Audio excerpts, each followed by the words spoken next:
بسم اللہ الرحمن الرحیم۔ گمنام ہیروز کے معزز ناظرین و سامعین، السلام علیکم۔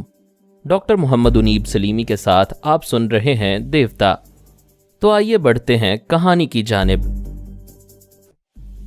میں نے دماغی طور پر حاضر ہو کر پارس کو تمام باتیں بتائیں۔ اس نے کہا، یہ آپ نے اچھا کیا۔ میں نے سلارا کے ساتھ ایک اچھے دوست کی طرح وقت گزارا ہے۔ اب وہ دنیا میں تنہا رہ گئی ہے تو اس کی حفاظت کرنا ہمارا فرض ہے۔ میں تمہاری خاطر ہی ایسا کر رہا ہوں، ورنہ سلارا کے سلسلے میں اتنی باتیں کرنا اور وقت ضائع کرنا دانش مندی نہیں ہے۔ وہ اپنی تمام اہمیت کھو چکی ہے۔ بھائی مر چکا ہے۔ ٹرانسفارمر مشین جہاں بھی ہے اس کے متعلق اسے کچھ معلوم نہیں۔ وہ ہمارے تمام معاملات سے نکل چکی ہے۔ پھر بھی ہم اسے ماسک مین کی قید سے رہائی دلوائیں گے۔ جب وہ پیرس پہنچ جائے تو اسے یہی بتایا جائے کہ میں پیرس میں بابا صاحب کے ادارے میں نہیں ہوں، کسی اہم معاملے میں دنیا کے کسی حصے میں بھٹک رہا ہوں۔ ہم دونوں باپ بیٹے اس سے دور رہیں گے اور دور رہ کر ہی اس کی رہائش کا معقول انتظام کر دیں گے تاکہ وہ کسی کی محتاج نہ رہے۔ دوسرے دن کے اخبارات نے مشین کے تمام دیوانوں کو چونکا دیا۔ کوئی یقین کرنے کے لیے تیار نہیں تھا کہ کسی نے جارج فریمین کو کسی ویرانے میں گولی مار دی ہے۔ سب اس کی لاش دیکھنا چاہتے تھے۔ اخبارات میں یہ شائع ہو چکا تھا کہ اس کی لاش شام 4 بجے تک رہے گی اور اس کے بعد مشرقی جرمنی بھیج دی جائے گی۔ دوپہر کو سپر ماسٹر اور اسرائیلی حکام کی طرف سے نمائندے لاش دیکھنے آئے۔ ہر زاویے سے اس کی تصویریں لیں۔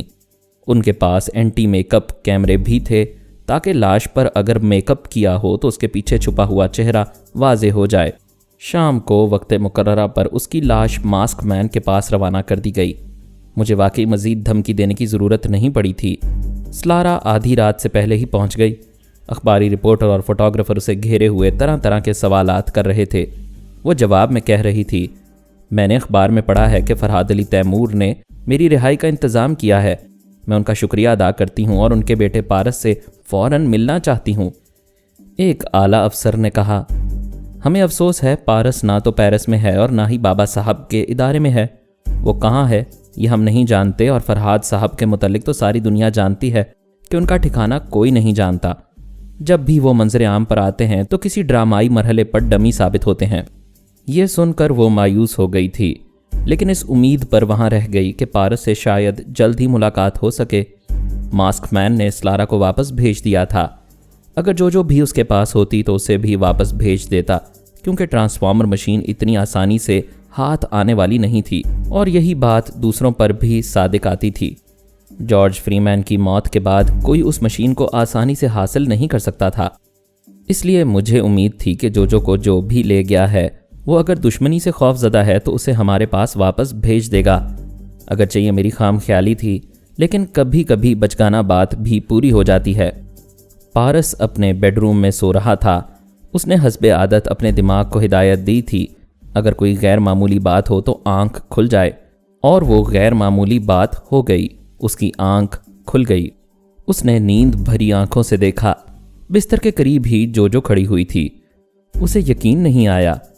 پہلے تو اس کو یہ سمجھ میں نہیں آئی کہ وہ کیا دیکھ رہا ہے۔ وہ جلدی سے اٹھ کر بیٹھ گیا۔ پھر اس نے حیرانی سے پوچھا، جو تم؟ وہ دونوں ہاتھ کمر پر رکھ کر بولی، جھوٹے دغا باز، مجھ سے کہا ہم پاپا کے پاس چلیں گے اور مجھ سے پہلے ہی یہاں آ کر سو رہے ہو۔ وہ بستر سے اچھل کر کلابازی کھاتا ہوا اس کے سامنے آ کر کھڑا ہو گیا۔ پھر بولا، اپنا ہاتھ مجھے دو، میں یقین کرنا چاہتا ہوں کہ تم میرے پاس آ گئی ہو۔ تم کیسی باتیں کر رہے ہو؟ کیا میں تمہارے پاس نہیں تھی؟ پارس نے سمجھ لیا وہ اب تک اس کی ڈمی کے ساتھ تھی اور اسی کا ذکر کر رہی تھی۔ اس نے جلدی سے ہاں کے انداز میں سر ہلا کر کہا، میں تمہارے پاس ضرور تھا لیکن تم سے پہلے یہاں پہنچ گیا۔ اب یقین کرنا چاہتا ہوں کہ تم بھی میرے پاس آ گئی ہو۔ اس نے فوراً اس کا ہاتھ پکڑ لیا۔ تب اسے یقین آیا کہ وہ خواب نہیں دیکھ رہا ہے اور یہ حقیقت ہے۔ اس نے مارے خوشی کے جو کو اپنی طرف کھینچ لیا۔ دوسرے ہی لمحے اس کے حلق سے کراہ نکلی۔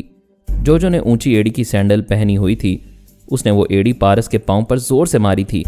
پھر الگ ہو کر بولی، تم اب تک اچھے بچے کی طرح میرے ساتھ ہنستے کھیلتے تھے، اپنے پاپا کے گھر آتے ہی گندے بچے بننے لگے۔ میں اسی لیے یہاں آنے سے انکار کر رہی تھی۔ چلو ہم واپس جائیں گے۔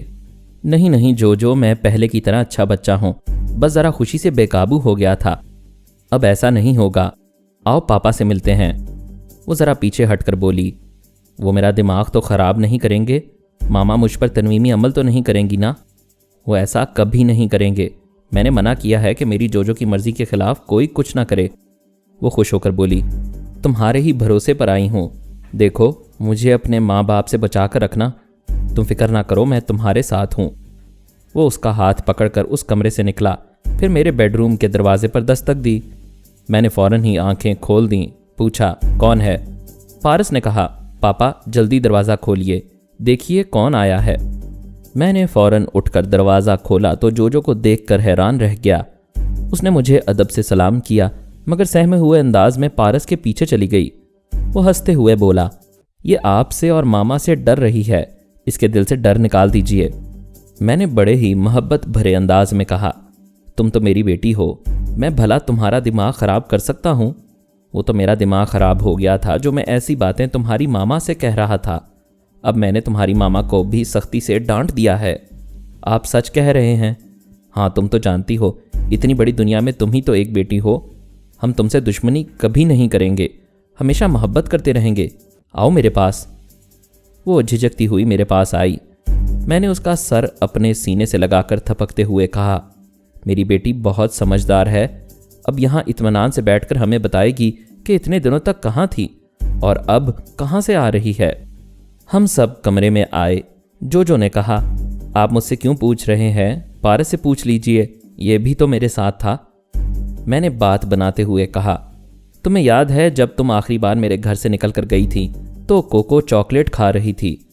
ہاں یاد ہے، وہ بہت مزے کی چاکلیٹ تھی، مگر اسے کھانے سے آدمی بے ہوش ہو جاتا ہے، بہت کچھ بھول جاتا ہے۔ اسی طرح وہ شخص جسے تم پیارا پیارا انکل کہتی ہو، اس نے پارس کو بھی وہی چاکلیٹ کھلائی تھی۔ یہ بھول گیا ہے کہ تمہارے ساتھ اتنے دنوں سے کہاں تھا اور اب میرے گھر میں کیسے پہنچ گیا ہے۔ جوجو نے حیرانی سے پارس کو دیکھتے ہوئے پوچھا، پارس کیا تم سچ مچ بھول گئے ہو؟ مجھے اچھی طرح یاد نہیں آ رہا ہے، تم بتاؤ گی تو پھر یاد آئے گا۔ وہ اپنی عقل کے مطابق بتانے لگی، وہ میرے بہت پیارے پیارے انکل تھے، میں پھر ان سے ملنے جاؤں گی، میرا بہت خیال رکھتے تھے، مجھے بیٹی کی طرح چاہتے تھے۔ میں نے کہا، میں پارس کے بغیر نہیں رہوں گی، تو انہوں نے چند گھنٹوں کے بعد ہی پارس کو میرے پاس پہنچا دیا۔ میں وہاں بہت خوش تھی، ہم دونوں ہنستے کھیلتے رہتے تھے۔ میں نے اس کی بات کاٹتے ہوئے پوچھا، کیا تمہیں پتہ ہے تم بہت دیر تک غافل رہی تھیں، اپنے ہوش میں نہیں تھیں، یعنی کوما میں تھی؟ میں بے ہوش تو نہیں ہوئی تھی، سو گئی تھی، 1 دن اور 1 رات تک سوتی رہی۔ جب بیدار ہوئی تو پیارے پیارے انکل نے بتایا کہ آپ لوگوں نے چوری چھپے میرے دماغ پر تنویمی عمل کیا تھا۔ پھر میرے پیارے انکل نے مجھے اس تنویمی عمل سے نجات دلا دی۔ وہ جھوٹ کہتا ہے، ہم نے ایسا کوئی کام نہیں کیا تھا، تم ہماری پیاری بیٹی ہو، وہ جھوٹ بولتا ہے، وہ تمہیں نادان اور بچی سمجھ کر بے وقوف بناتا رہا تھا۔ میری سمجھ میں نہیں آتا، وہ کہتا ہے آپ دشمنی کر رہے ہیں اور آپ کہتے ہیں کہ وہ دشمنی کر رہا ہے۔ پارس نے پوچھا، جو میں تمہارے لیے کیسا ہوں؟ تم تو بہت اچھے ہو، جب میں اچھا ہوں تو میرے پاپا برے کیسے ہو سکتے ہیں؟ میں نے کہا، تم تقریباً 12 برس سے ہمارے ساتھ ہو، کیا اب سے پہلے ہم نے کبھی دشمنی کی تھی؟ نہیں، آپ لوگوں نے کبھی ایسا نہیں کیا تھا، میری کچھ سمجھ میں نہیں آ رہا ہے۔ جب کچھ سمجھ میں نہ آئے تو بات اپنے بزرگوں پر چھوڑ دینی چاہیے، بزرگوں پر نہ صحیح لیکن تمہیں کم از کم پارس پر تو بھروسہ ہے، اس لیے پارس کی بات کا اعتبار کرو۔ یہ بتاؤ وہ تمہیں کیوں لے گئے تھے اور اتنی آسانی سے واپس کیوں کر دیا؟ جوجو نے حیرانی سے پوچھا، کیا آپ نہیں جانتے؟ اگر میں جانتا تو تم سے کیوں پوچھتا؟ پارس تم بتا دو، تمہیں تو پتہ ہے، میں ابھی کہہ چکا ہوں میری یادداشت کچھ کمزور ہو گئی ہے اور تم جو باتیں بتاتی جا رہی ہو مجھے یاد آتی جا رہی ہیں، آگے بتاؤ کیا ہوا؟ ارے اور کیا ہوگا، ہمارے پیارے پیارے انکل نے ہمیں اس لیے اپنے پاس بلایا تھا کہ وہ تمہارے دماغ میں بھی ٹیلی پیتھی کا علم ڈالنا چاہتے تھے۔ میں نے اور پارس نے حیرانی سے پوچھا، یہ کیا کہہ رہی ہو؟ ہاں سچ کہہ رہی ہوں، ان کے پاس بھی ٹرانسفارمر مشین ہے۔ جب مجھے معلوم ہوا کہ پارس کے دماغ میں بھی ٹیلی پیتھی کی صلاحیت آ جائے گی تو میں خوش ہو گئی، سوچنے لگی، پھر تو ہم ہزاروں آدمیوں کے بیچ میں بھی خاموش رہ کر سوچ کے ذریعے خوب باتیں کیا کریں گے۔ میں نے پریشان ہو کر پوچھا، بیٹی آگے بتاؤ کیا ہوا؟ آگے اور کیا ہونا تھا، وہاں ٹرانسفارمر مشین رکھی ہوئی تھی، مجھے ایک بستر پر لٹایا گیا، پھر میرے سر پر ایک آہنی کیپ پہنائی گئی، اس کے بعد مجھے ہوش نہیں رہا۔ کیا تم نے دیکھا تھا دوسرے بیڈ پر پارس کو لٹایا گیا تھا؟ ہاں، دوسرے بیڈ پر پارس تھا، پوچھ لیجئے، یہ حضرت تو سامنے بیٹھے ہیں۔ پارس نے اس کا ہاتھ تھام کر کہا، تمہیں بچی سمجھ کر احمق بنایا گیا ہے، میں وہاں نہیں تھا، میری ڈمی تھی۔ ذرا یاد کرو، کچھ عرصہ پہلے تم نے سنا تھا کہ سلارا اور جارج فری مین نے میری ایک ڈمی تیار کی ہے، جس کے ذریعے انہوں نے اسرائیلی حکام سے $1 کروڑ سے بھی زیادہ رقم حاصل کی۔ اس کے بعد پاپا اسے اپنے پاس لے آئے، پھر یہاں سے وہ تمہارا پیارا پیارا انکل اسے اغوا کر کے لے گیا۔ پارس اسے سمجھا رہا تھا اور میرے دماغ میں سنسناہٹ سی ہو رہی تھی۔ یہ کیسے ہو سکتا تھا؟ کیا واقعی جوجو کے بیان کے مطابق کہیں ٹرانسفارمر مشین ہے جس کے ذریعے جوجو کے دماغ سے ٹیلی پیتھی کا علم کسی دوسرے کے دماغ میں منتقل کیا گیا ہے؟ میں نے فوراً ہی خیال خوانی کی پرواز کی، سونیا کے پاس پہنچا، اسے مختصر طور پر جوجو کے حالات بتائے۔ وہ بھی حیران ہو کر بولی، یہ کیسے ممکن ہے؟ یہاں شیروں کے غار کے سامنے تقریباً 1 فرلانگ کے فاصلے پر ہم نے وہ بستی آباد کی ہے، ہم برابر محتاط رہتے ہیں، کسی دشمن کو اس غار کی طرف جاتے ہوئے نہیں دیکھا، پھر وہ مشین کسی اور کے ہاتھ کیسے لگ سکتی ہے؟ تم ابھی اس غار میں جانے کا انتظام کرو اور دیکھو مشین موجود ہے یا نہیں، اور اگر ہے تو اسے پہلی فرصت میں تباہ کر دو۔ وہ اسی وقت غار میں جانے کے انتظامات کرنے لگی۔ اچھے خاصے ہتھیار اور زہریلی گیس کے بم گاڑیوں میں رکھ لیے گئے، پھر وہ قافلہ شیروں کے غار کی طرف روانہ ہوا۔ قریب پہنچ کر انہوں نے بم کے دھماکے شروع کیے، ہر طرف دھواں ہی دھواں پھیلنے لگا۔ شیر اس غار سے نکل نکل کر بھاگ رہے تھے، دھماکوں کی آواز جنگل میں دور تک گئی تھی۔ تھوڑی دیر بعد کتنے ہی ہیلی کاپٹر فضا میں پرواز کرتے ہوئے دکھائی دیے۔